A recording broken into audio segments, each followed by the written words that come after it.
السلام علیکم۔ ہمارا 28واں موضوع ہے مظلوم کی حمایت کا عہد۔ مکہ تھا تو خدا کے گھر کا شہر، مگر وہاں مظلوم انسان کا کوئی پرسان حال نہیں تھا۔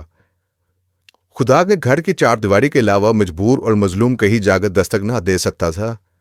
لوگوں کے دل اکثر کعبہ کے پتھروں سے بھی سخت تھے۔ وہ ظلم کرنے پر آتے تو اس امن کے شہر آئے پردیسیوں اور مسافروں کو بھی لوٹ لیتے، کوئی داد رسی نہ کرتا۔ ایسا ایک بار ہوا جب آقا صلی اللہ علیہ وسلم 20 سال کی عمر میں تھے۔ آقا صلی اللہ علیہ وسلم نے مظلوم کی حمایت میں ہر ممکن مدد کرنے کا ایک حلف اٹھایا۔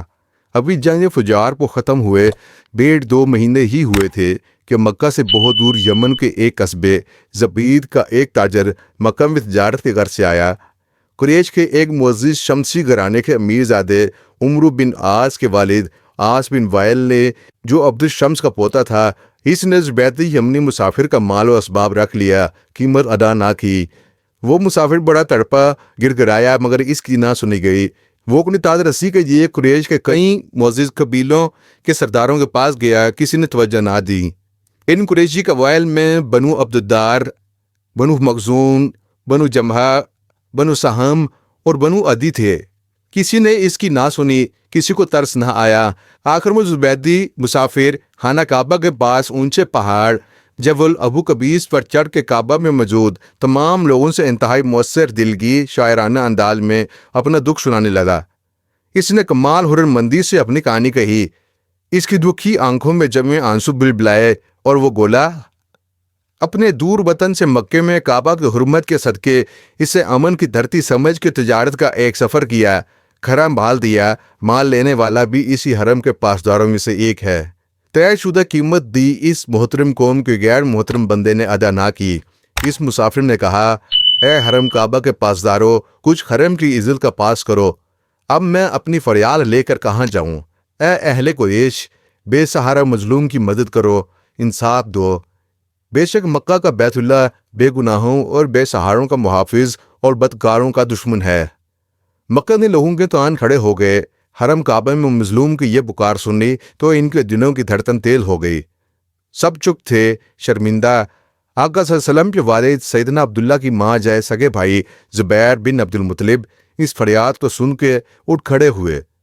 انہوں نے باقی لوگوں کو متوجہ کیا کہ مظلوم کی داد رسی ہونی چاہیے۔ پھر ان کے ساتھ آقا صلی اللہ علیہ وسلم بکنبہ، بنو ہاشم اور بنو مطلب، بنو زہرہ، سیدہ آمنہ کا خاندان، بنو اسد، سیدہ خدیجہ کا گھرانہ، بنو تیم، حضرت ابو بکر رضی اللہ عنہ کا قبیلہ، عبداللہ بن جدعان کے ایک محل نما بڑے گھر میں اکٹھے ہوئے۔ وہاں سب لوگوں کے لیے ایک ضیافت کی گئی۔ عبداللہ بن جدعان کا تعلق بھی بنو تیم سے تھا۔ وہاں ان سب نیک فطرت لوگوں نے حلف اٹھایا کہ ہر مقامی یا غیر مقامی مظلوم کی کسی بھی ظالم کے خلاف ہر طرح سے مدد کریں گے، یہاں تک کہ حقدار اور مظلوم کا مطالبہ پورا ہو۔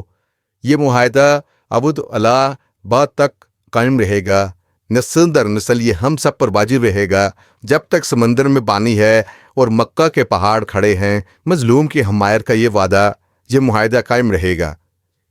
جب یہ معاہدہ ہو رہا تھا تو آقا صلی اللہ علیہ وسلم برحق صلی اللہ علیہ وسلم بھی اپنے چاچا کے ساتھ وہاں موجود تھے اور حلف اٹھانے والوں میں سے تھے۔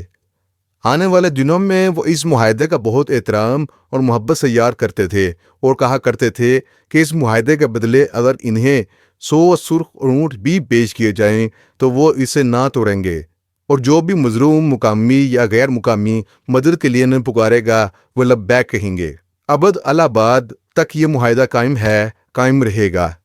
حلف اٹھا کے مکہ کے وہ سب سلیم الفطرت لوگ بشمول آقا صلی اللہ علیہ وسلم عاص بن وائل کے گھر اکٹھے ہو گئے اور اسے 2 ٹوک لفظوں میں مظلوم کا حق ادا کرنے کو کہا۔ اسے بھی شاید حلف کی خبر ہو چکی تھی۔ اس نے بے چون چرا مظلوم کا سارا حق ادا کر دیا۔ اس طرح کا ایک مظلوموں کی مدد کا معاہدہ زمانہ قدیم میں بھی مکہ میں ہوا تھا۔ اس وقت بنو جرہم اور بنو اسماعیل کے لوگوں نے معاہدہ کیا تھا۔